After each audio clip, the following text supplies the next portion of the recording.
Salam RIP könüllüləri, bugün biz Zaqatala Tarix Mədəniyyət Qoruğuna onlayn ekskursiya təşkil eləmişik.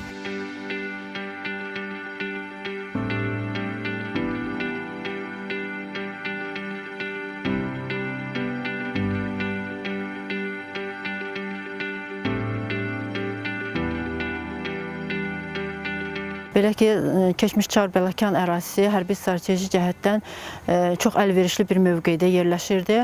Xarici qəsbkarlar həmişə bu əraziləri tutmaq niyyətində olubdur. 1804-cü ildə Çar-Bələkan ərazisi Rusiya tərkibinə daxil olduqdan sonra Çar hökuməti burada qala tikdirmək qərarına gəlir. Qalanı Zaqafqaziyada olan Rus qoşunlarının komandanı general feldmarşal İvan Paskeviçin əmri ilə tikilib. İvan Paskeviç şəxsən bu ərazidə olmuş, qala üçün əlverişli yeri seçmiş və burada yaşayan əhalini kənar məhəllələrə köçürmüşdü.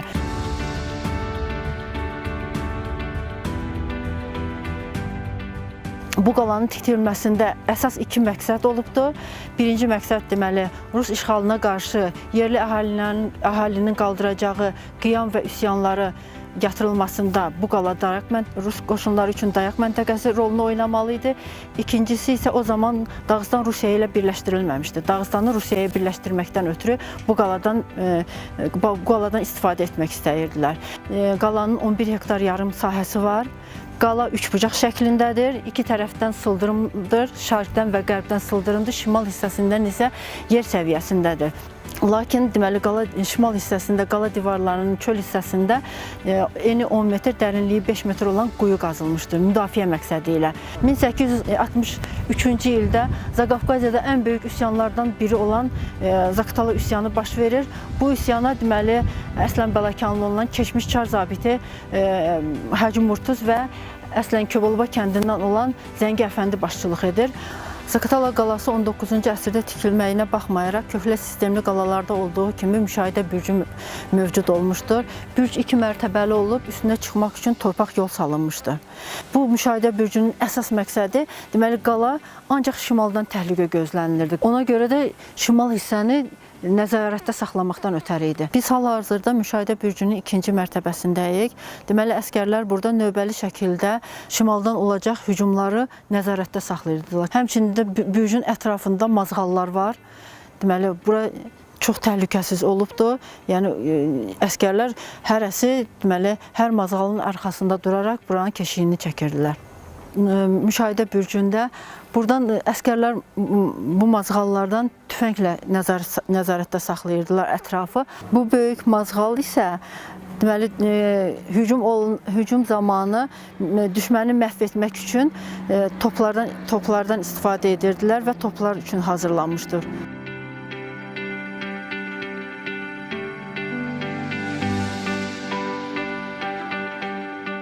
Hal-hazırda qarşısında durduğumuz bina abidə barıt anbarıdır. Deməli, Rus qoşunları barıtı özləri qalanın içərisində saxlayırdılar və bu ambarda saxlanılan barıtdan özləri mərmilər hazırlayırdılar və bu mərmiləri top bürclərinin altındakı otaqlarda yerləşdirib hücum olarkən top bürcünə həmin mərmiləri daşıyaraq toplardan atəş açırdılar.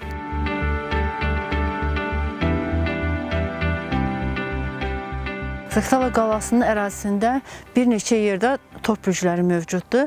Hal-hazırda biz həmin top bürclərinin birinin üzərindəyik. Deməli, barıt anbarında hazırlanmış top mərmiləri deməli top bürclərinin altında yerləşən təhlükəsiz anbarlara yerləşdirilirdi və qalaya hücum olunan zaman toplar qaldırılıb top bürclərində həmin mərmilər, həmin təhlükəsiz anbardan qaldırılaraq toplara yerləşdirilirdi. Həmin durduğumuz top bürcündə 3 top yerləşdirmək mümkün idi. Çünki buranın 3 dənə mazğalı var.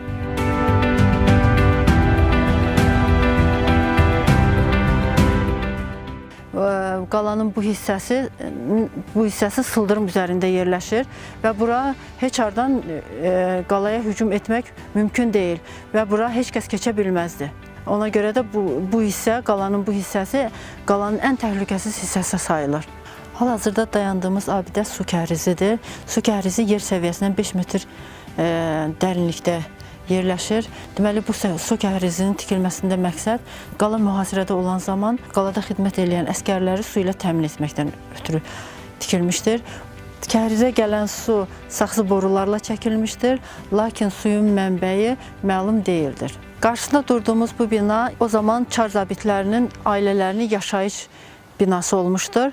Deməli, çar zabitləri öz ailələrini təhlükəsiz yerdə qalanın içərisində 2 mərtəbəli binada saxlayırdılar.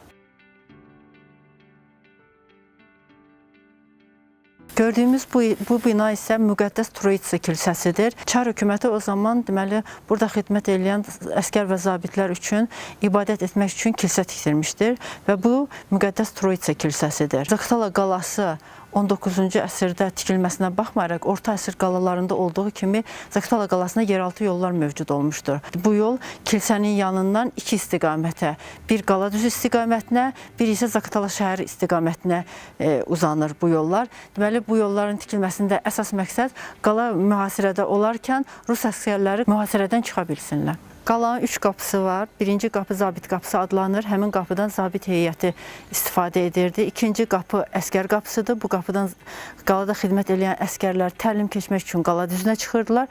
Üçüncü qapı isə nəqliyyat qapısıdır. Qalaya lazım olan silah, sursat, ərzaq həmin qapıdan daşınırdı.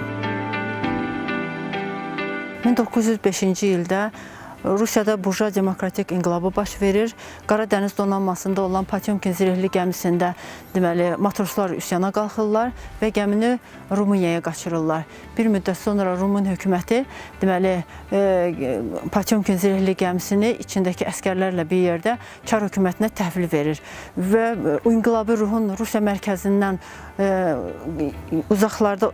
uzaqlaşdırmaq üçün Çarın yadına Zaqatala qalası düşür və əyninə böz əskər şineli giymiş 400 matrosu Zaqatala qalasına sürgün etdirirlər.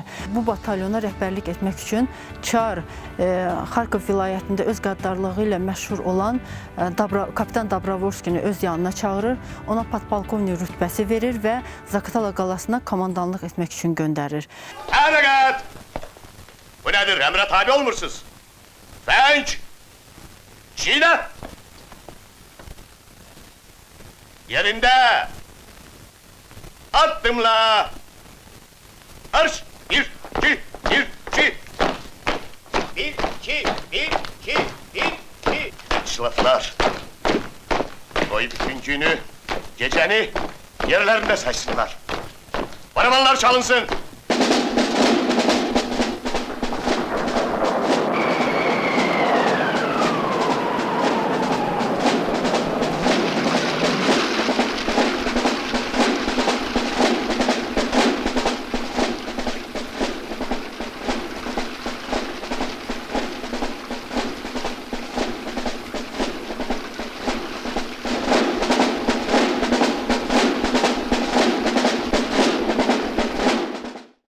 Matroslar öz aralarında gizli özək yaradırlar və komandiri Dobrovolskini öldürmək qərarına gəlirlər.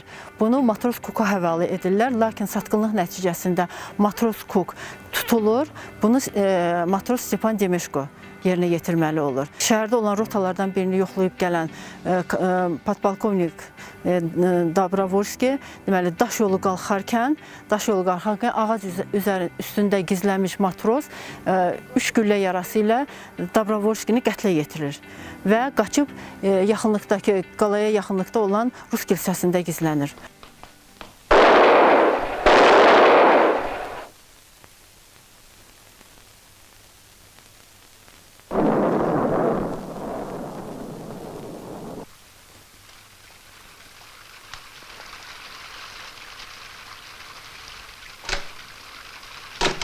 O zaman deməli kilsənin keşişi erməni olur və keşiş matrosu alladır. Sən burada gizlən, mən səni gecə qaçmağına köməklik göstərəcəm. Lakin öz köməkçisini qalaya göndərərək xəbər çatdırır ki, deməli podpolkovniki qətlə yetirmiş matros kilsədə gizlənibdir. Həmin matrosu tuturlar. 1907-ci ildə deməli avqust ayının 10-da onun hərbi tribunalı qalada keçirilir və matrosa ölüm hökmü oxunur.